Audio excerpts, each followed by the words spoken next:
dito sa pag Ako po si Jason, So ano po yung kadalasang tanim niyo po ngayon? kalamansi.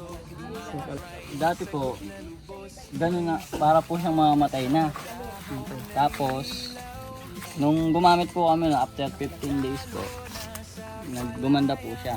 Bumalik po siya sa dati, buhay. Nabuhay po siya. Dumami po yung bunga niya. Tapos, Yung bulaklak. Una po bulaklak marami. Kapal po yung bulaklak. Tapos, yung bunga. Kumapal po siya. Ganun. Nagtaka nga daw sila eh. Bakit pati yung isa nga may bunga, yung loob? Dati wala itong bunga eh. Ano, Ano? yung katay? Mula nung nakuha namin, minsan nang nakapaano. Yung nagtay namin. Ngayon, nung nagkasama kami na ate Juliet dito, yun po, nagkaroon ng bunga. Tapos nakapagpahalaw na kami dyan. Tapos ngayon, ito na po yung bagong bunga. yun yung pangunahing pagkain ng halaman.